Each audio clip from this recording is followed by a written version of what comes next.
ინტერნეტში იყო დამსახველი. დაახლოებით რამდენი დრო აქვს დაცნობილი ერთ-ერთის პირველი მალის ატლასის გამოსახულად და განყოფილის გადაწყვეტას. პირველი მალა, რომელსაც აქვს ძალიან საინტერესო განლაგება. ის აკავშირებს, ეგრეთ წარმოიდგინოთ, თავს ტანთან.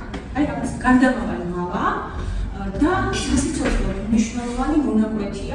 ამ მალას როგორც ვიცით, არ აქვს სხეული, ის ბეჭდის ფორმა, აქვს ორი კანი, წინა და უკანა და კანები მორჩა.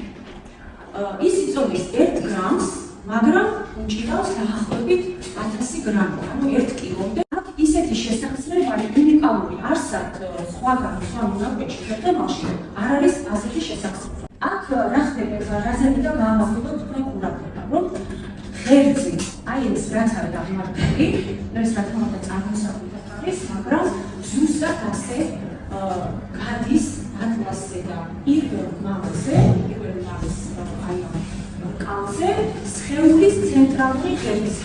რომ მოძრაობები ხდება ამ სახსაში. ეს სახსაში ხდება ეგრეთ წოდებული იას მომენტის მოძრაობები, ანუ მხოლოდ წინ და უკან.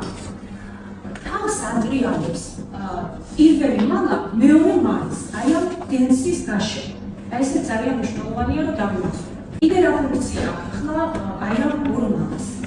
ის იცავს მოგრძო ტვინის, ზურგის ტვინის გადასვლის მომენტი. და თქვენ ანატომიიდან, ფიზიოლოგიიდან იცით, რომ ეს არის ძალიან მნიშვნელოვანი მონაკვეთი. იქ განთავსებულია სასიცოცხლო მნიშვნელოვანი ზრდულები და ასევე იცავს ხერხემლის არტერიებს, ცალკე გამომიყალიან, ესეც ძალიან მნიშვნელოვანი მომენტია. ორი ხერხემლის არტერია გადის კისრის მალების რამე მორჩებში.